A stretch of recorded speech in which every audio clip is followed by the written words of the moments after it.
Oh dear, it seems I've been caught. But, your husband is now mine alone. Get it and hurry up with the divorce. I, who had stumbled upon my younger sister, Mariana, and my husband, Steve, in an affair, confronted my sister resolutely despite being shaken. However, my husband was adamant about divorcing and left home with my sister. I decided not to mix personal issues with work, but since the president of the company where I work is my father-in-law, it didn't take long for him to notice something was wrong. When I opened up about everything, he was furious with my husband's actions and planned revenge. Yet, 2 years later, my father-in-law passed away. Enter my ex-husband and sister, smugly arriving for the inheritance, but my father-in-law's revenge plan triggered an unbelievable outcome. When I was over 30, the president of the company I worked for took a liking to me and arranged a meeting with his son. Initially, I refused, but the president was very fond of my work and character, and insisted that I marry his son. He even said it was okay to refuse if I didn't like him, so I agreed to the meeting to honor the president. Meeting him, I was drawn to his bright, pure, straightforward nature, incapable of lying. After a few dates, we decided to get married. 5 years have passed since then, and I'm in my late 30s. I feel like these next few years are crucial if we're going to have children. But my husband says there's no need to rush, a childless life together isn't bad either. His easygoing nature, along with our flexible approach to marriage, lessened my sense of obligation to have children. Instead, we cherished each other and led a happy married life. My husband is an only child, but I have a younger sister, Mariana, who is 10 years younger. With such an age gap, I often felt more motherly towards her. I prefer a stable and modest lifestyle, while Mariana is the opposite, living for the moment and not worrying about the future. This mindset is fine as a student, but questionable as an adult. I once bluntly told her she needs to take responsibility for her life, especially as our parents age. Naturally, this caused a rift between us. My sisters and I weren't on good terms even before that, so needless to say, that argument caused us to grow further apart. Mariana's flashy lifestyle and like-minded friends used to disrupt our family home. Eventually, I moved out and started living alone. Later, I met my husband, Steve, through an arranged meeting. Despite being in her late 20s, Mariana was still living a carefree life. When I moved into my new home with Steve, Mariana started visiting frequently. Initially hesitant, she soon became a regular, to the point of overstaying her welcome. I tolerated her visits, not wanting to strain my marriage. I didn't want to spoil our relationship between husband and wife by making a lot of comments. Steve often sided with Mariana, even when I knew she was being unreasonable. I wanted Steve to be on my side. One day, 5 years into our marriage, Mariana unexpectedly visited on a weekday night. She usually visited on weekends, likely because Steve spoiled her. Of course, my husband pampers her, so that's what she's aiming for. Concerned, I asked why she came. Mariana had a big fight with our parents and left home. She didn't want to return, claiming they interfered with her life. I intended to support her ambitions, thinking our parents opposed them. But the truth was different. Approaching 30, Mariana still doesn't have a steady job and won't contribute to living expenses. When our parents asked her to at least help around the house since she can't pay, they ended up arguing. They want me to convince Mariana to come back home. They know she won't listen to me, though. Probably, they're hoping my husband Steve could persuade her. When Steve returned, I urged Mariana to go back and talk to our parents. But my sister doesn't want to go home and complains that she wants to stay here for a while. She refused, pleading with Steve instead. It seemed she was more interested in persuading my husband than me. If you say so, Steve, my sister will listen. After all, it's your house, right? You have the say here, don't you? Sure, the house is in Steve's name, but I contribute to the living expenses too. I thought it was unfair to rely solely on Steve's decision. Steve knows I pay part of the bills. I trusted him not to make a decision alone and waited for his response. But my hopes were dashed in an instant. Sure, let's live together. He casually agreed to Mariana moving in. Mariana and Steve seemed to have similar tastes, getting friendlier every time they met, making me feel almost jealous of their closeness. Mariana knew how to charm Steve and keep him in a good mood. I never made Steve angry, but his expression was clearly different when Mariana was around. Mariana quit her part-time job soon after moving in, claiming it was too hard to commute from our house. She said she'd look for something nearby, but there was no sign she was even trying. Instead, she dumped all the housework on me when I got home from my full-time job. "You're home all day, so you should handle the housework, right? I'm tired from job hunting. Besides, I'm taking care of Steve, so it's only natural for you, who has more free time, to do the housework." Mariana was like a doting new wife, taking care of Steve. "Welcome home, Steve. Shower first or beer? Dinner's not ready yet." My sister has been slow. She knew there was no bathroom cleaned or cold beer ready, yet she said that. Then she'd call me an incompetent wife. Steve didn't help, just laughing at our exchanges. "You sisters get along so well. How can anyone think we're getting along when Mariana is clearly dissing me? How do you think we're good friends?" I was boiling inside. But I didn't lash out at Steve or Mariana because I didn't want to ruin my marriage. I still had some faith in Steve, thinking he just wanted to be on Mariana's side because he felt sorry for her. Then, my father-in-law fell ill and was hospitalized. As a manager, I was informed, so there were quite a few employees visiting him. The hospital provided complete nursing, so there was no need for family to be constantly there. Still, I visited him every day after work, staying until the end of visiting hours. He worried if I was too busy with work and home. Despite his own health issues, he was such a kind person. But Steve didn't visit, claiming he was too busy with work. I tried to get him to see his father, but he wouldn't listen, too busy with various commitments. One of which was going out with Mariana. I begged him to stop by, even for a little while, but it was no use. "If you're so concerned, you take care of Dad." As if I wasn't already. Feeling guilty for not getting Steve to visit, I spent even more time taking care of my father-in-law. This meant Steve and Mariana spent more time alone at home. They grew closer while I was away. Even when I was home, they were always together, acting like a couple or newlyweds, especially when Steve took Mariana to the new mall. And yet, I couldn't ask Steve to stop being so close with Mariana. Not only was she staying with us, but Steve was also covering her share of the living expenses. I once offered to bear the cost, but since it was Steve who allowed it, he's the one paying. However, I couldn't speak up against him because I'm adding to his burden. This went on for about 3 months until one day. I was so busy that I forgot some important documents at home for a meeting. Planning to use my lunch break to go back home and fetch them, I left work. But as luck would have it, I was swamped and couldn't leave until later. While I did tell my staff to take their full hour for lunch, I took a late break and went home. There, I stumbled upon a shocking scene. I expected Mariana to be home alone on a weekday afternoon. But there was Steve on the living room sofa, in the midst of an affair with Mariana. Too engrossed to notice my return. My heart raced and hands trembled with shock. But I knew I needed evidence, so I took photos with my phone. When they changed positions, Mariana noticed me. She provocatively urged Steve on, not caring that I was watching. Steve, seeing me reflected in the window, looked guilty. His desire seemed to have vanished, but Mariana was undeterred, suggesting they continue to spite me. "Steve's mine now. You're so clueless for not noticing anything these past 3 months. If you loved him, you would have noticed, right?" Mariana mocked me, implying my ignorance meant I didn't love Steve. "How could I not notice? If it weren't for you moving in, I would have spoken up to my husband." I blamed Mariana, believing if she left, Steve would come back to his senses. I wanted to lash out more. But my inherent earnestness prevented it. It wasn't just one person's fault in an affair. Even if Mariana seduced him, Steve chose to respond. Knowing this, I still targeted only Mariana. "You've always been the same. You take what you want, regardless of who you hurt. How many people have you upset?" I was probably at the top of that list. Mariana always got what she wanted, while I hesitated and thought things through. Only to find she had already taken them. I don't know how she came up with the money, but I'm sure she begged the older boyfriend she was dating at the time. That's the case even now.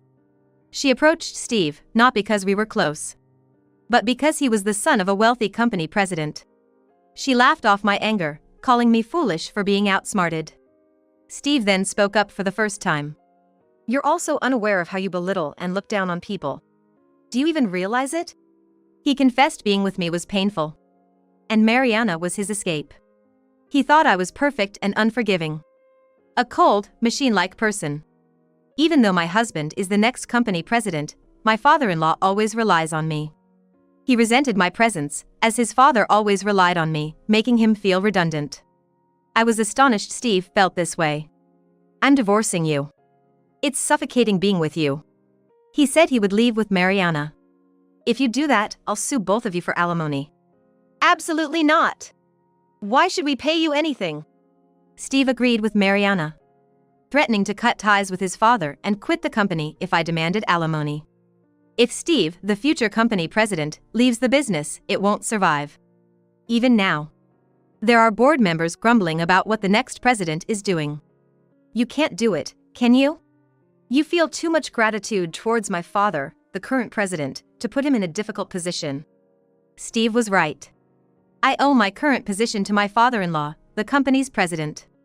Plus, if he learns about this, it might worsen his illness. The emotional shock would be too much.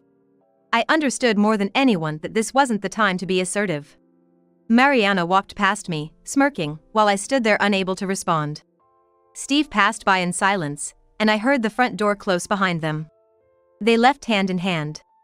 I couldn't bring myself to tell my father-in-law about Steve and Mariana, so I pretended as if nothing had happened. I knew he would find out eventually, but I decided to keep it hidden at least until he was discharged from the hospital. A few days later, Steve sent me divorce papers, with a hastily scribbled note of a lawyer's contact information. Not contacting felt like a form of resistance.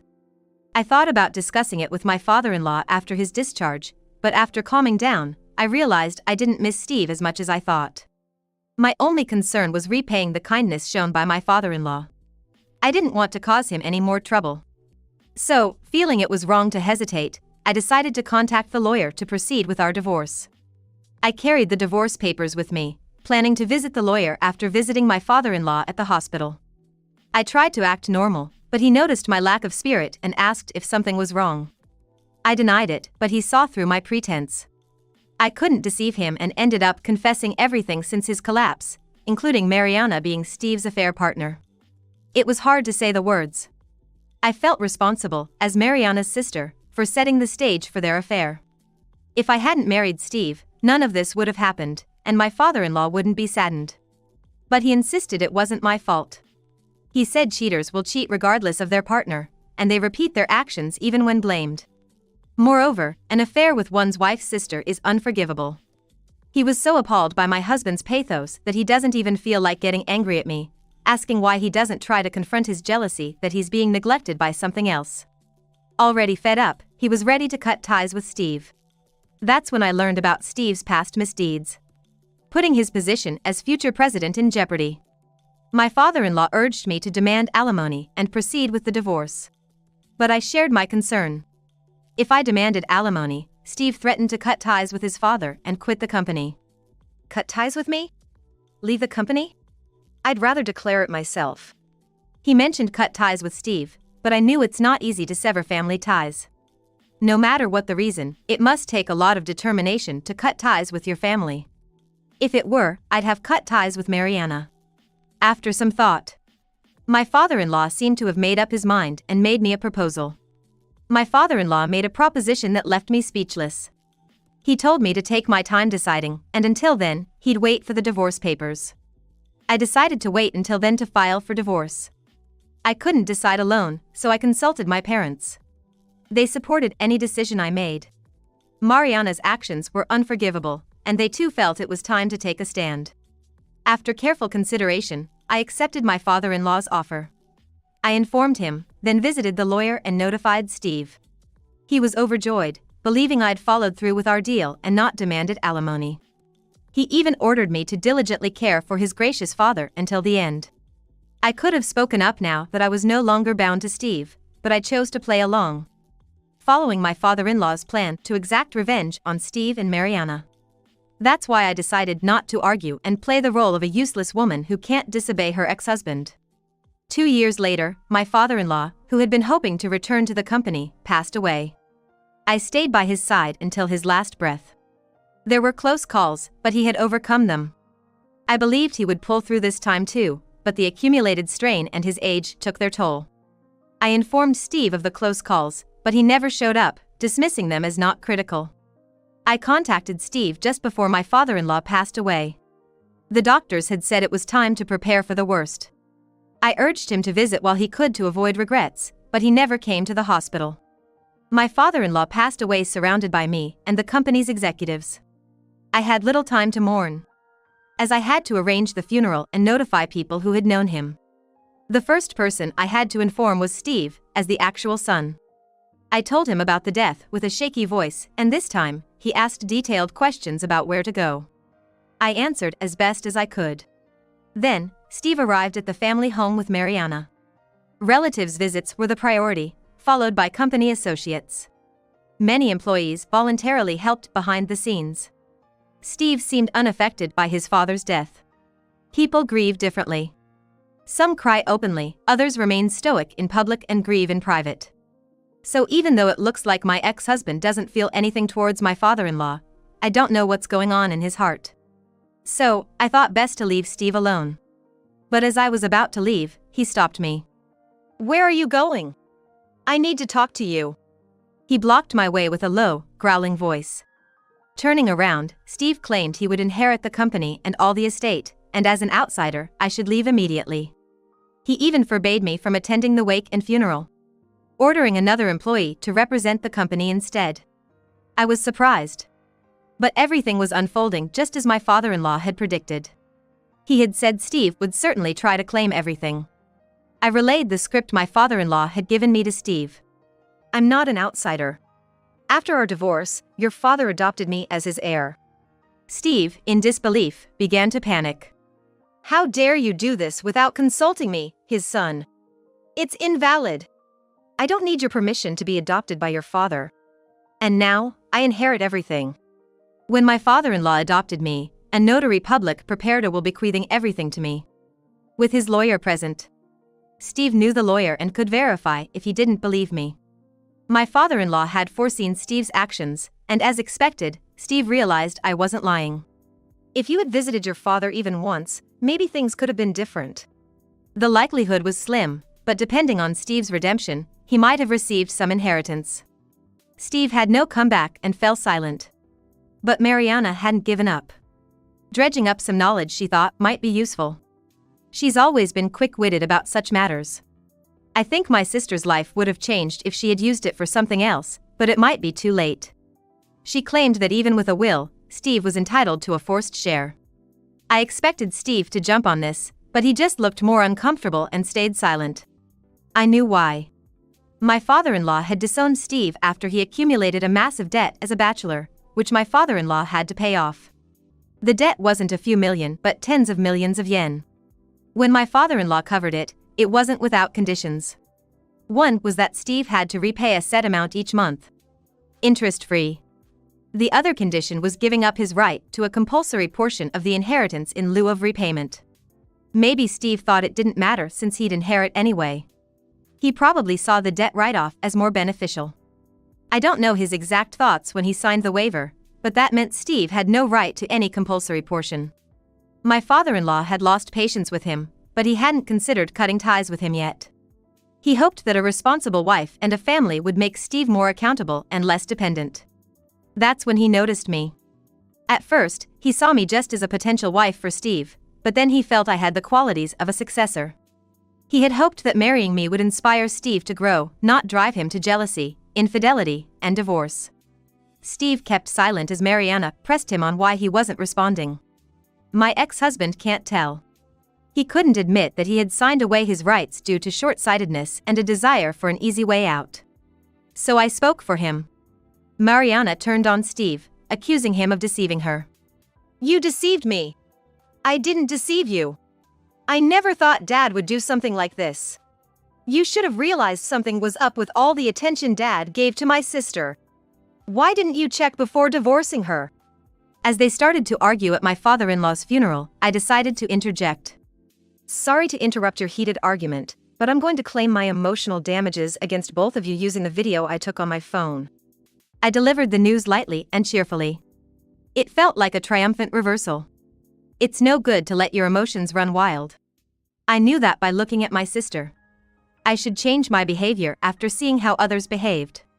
I had a tendency to lose my emotions and be too serious. My sister, on the other hand, seems to be a person who lets her emotions dictate, but I thought her ex-husband was a moderate and pure person. I realized that my ex-husband and my sister were actually not that different from each other. I think it was easy for us to hit it off because we were similar people. My sister and ex-husband got into an even bigger fight when I announced that I was demanding compensation. However, I don't want to show any more ugliness in front of my father-in-law. I asked a young male employee to help me throw the two troublemakers outside. My ex-husband is my birthplace, what's the point of bashing him out? However, my housekeeper, who thought I was in danger as my sister and ex-husband approached me, contacted my father-in-law's lawyer, who in turn notified the police, and the police who rushed to the scene gave me a strict warning.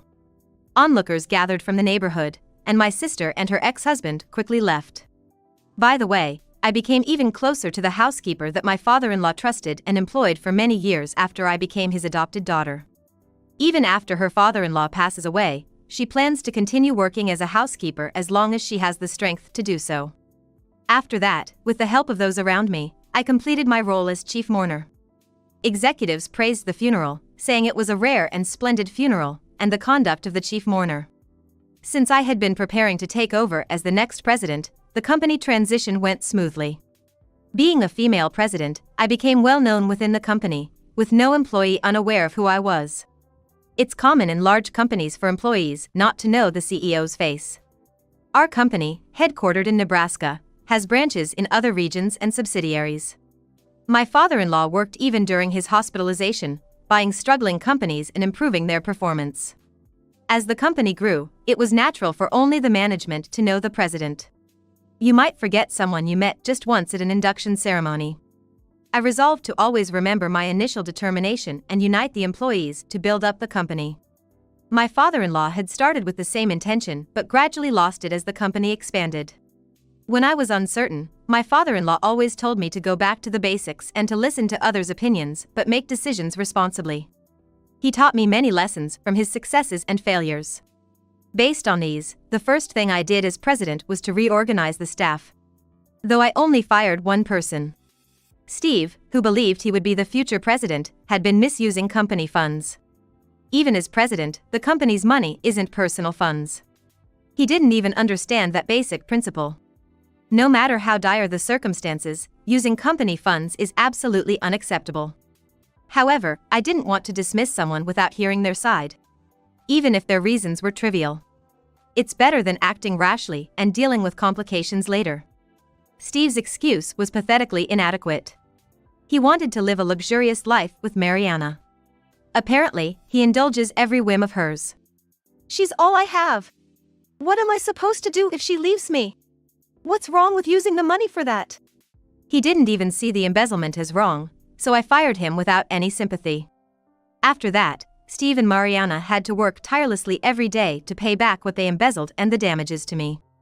Mariana, who had always been carefree, was now doing grimy manual labor at 30. Initially, she complained about her nails and getting tanned, but now she's too exhausted to complain under her strict boss. Steve, once praised as the next president, now gets reprimanded even by new employees. Hey janitor, make sure to throw out the trash properly. By chance, his job at a cleaning company ended up being at his former workplace. It was lucky for me, as I could monitor their repayment. Thanks to the housekeeper, who agreed to continue her duties after my father-in-law's passing, I could focus on work without worrying about home. My current goal is further expansion and international outreach. While I may not have been suited for marriage, finding a fulfilling job has made this the most rewarding time of my life.